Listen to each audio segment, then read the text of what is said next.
दिल्ली सरकार ने 1 जुलाई से 10 साल पुरानी डीजल और 15 साल पुरानी पेट्रोल गाड़ियों को ईंधन देने पर पाबंदी लगाने का फरमान लागू किया था, लेकिन इस पॉलिसी को 2 दिन बाद ही वापस ले लिया गया क्योंकि लोग इस फैसले से काफी नाराज थे। उनका कहना था कि अगर उनकी कार पुरानी है लेकिन कंडीशन बढ़िया है, पॉल्यूशन नहीं करती है, तो फिर उनकी गाड़ी को कबाड़ क्यों बनाया जा रहा है। खैर, वो फरमान तो लागू नहीं हुआ और मामला रफा दफा हो गया। लेकिन बीते कुछ दिनों से सोशल मीडिया पर देश के लोगों को अपनी गाड़ियों की चिंता एक बार फिर सताने लगी है, क्योंकि सरकार ने जब से E20 पेट्रोल को बेचने की इजाजत दी है, लोगों की शिकायतों से सोशल मीडिया फटा पड़ा है। लोग कह रहे हैं कि E20 पेट्रोल से उनकी कार की माइलेज गिर गई है, गाड़ियों के इंजन को भी इससे नुकसान पहुंचने का डर है। लेकिन मामला सिर्फ E20 पेट्रोल से माइलेज गिरने या इंजन के खराब होने का नहीं है। इससे जुड़ी कई चिंताएं और सवाल भी हैं, जिन्हें हम एक एक करके समझेंगे और ये भी समझेंगे कि सरकार E20 पेट्रोल को लेकर जो दावे कर रही है उसमें कितना दम है। E20 पेट्रोल यानी ऐसा पेट्रोल जिसमें 20% एथेनॉल मिला होता है, 80% पेट्रोल होता है। 6 फरवरी 2023 से E20 पेट्रोल की बिक्री शुरू हुई थी। जुलाई 2025 तक भारत ने 20% एथेनॉल ब्लेंडिंग का लक्ष्य हासिल कर लिया, जबकि टारगेट था 2030। सरकार इसलिए भी अपनी पीठ थपथपा रही है। 1 अप्रैल 2025 से सभी नई गाड़ियों को E20 कंप्लायंट इंजन के साथ बनाना अनिवार्य कर दिया गया है। ये ऑटो कंपनियों को निर्देश दिया गया है। अब कुछ सवाल जो परेशान करते हैं। गाड़ियों की वारंटी का क्या होगा? अप्रैल 2023 के बाद बनी गाड़ियां E20 कंप्लायंट हैं, जिनमें एथेनॉल प्रतिरोधी पार्ट्स और इलेक्ट्रॉनिक कंट्रोल यूनिट रिकैलिब्रेशन शामिल है। अब मन में कुछ सवाल उठते हैं कि पुरानी गाड़ियों यानी 2023 के पहले बनी कारें जो E10 पर चलती हैं, उनका क्या होगा, क्योंकि वो तो E20 कंप्लायंट नहीं है।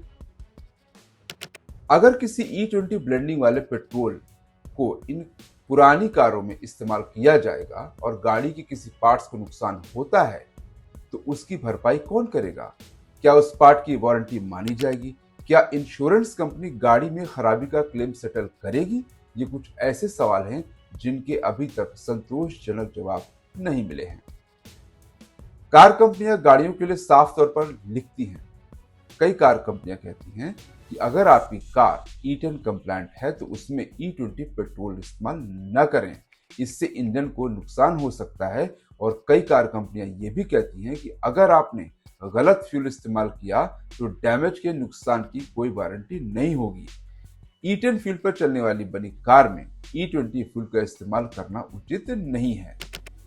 अब सवाल उठता है, इंश्योरेंस क्लेम मिलेगा या नहीं अगर आपकी कार को कुछ होता है?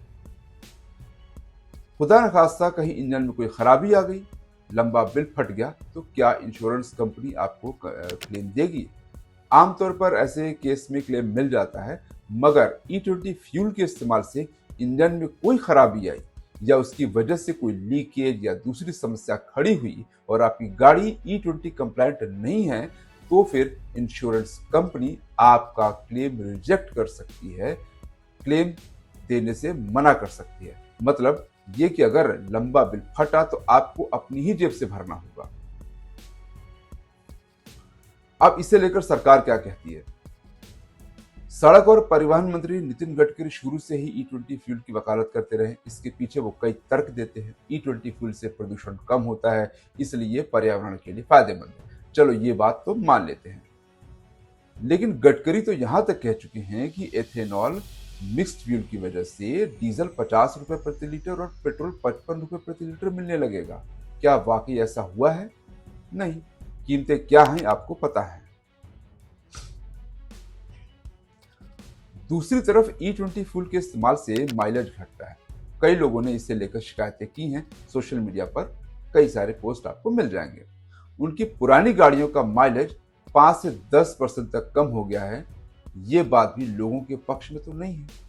सरकार कहती है कि एथेनॉल ब्लेंडिंग ब्राजील में एक सक्सेस स्टोरी है, लेकिन ब्राजील ने एथेनॉल को सक्सेस स्टोरी बनाने के लिए पूरे 50 साल लिए हैं। ब्राजील में आज भी पेट्रोल पंप पर E0, E10, E20 फ्यूल मिलता है। वो भी अलग अलग, यानी जैसी गाड़ी वैसा पेट्रोल। लेकिन भारत में क्या है, सिर्फ E20 ही मिलेगा, लेना हो तो लो, नहीं तो जाओ। सरकार साफ कर चुकी है कि इन शिकायतों और मीडिया रिपोर्ट्स का कोई साइंटिफिक प्रूफ नहीं है। E20 का फ्यूल भरवाना फिलहाल के लिए हमारी आपकी मजबूरी ही है। जय हिंद।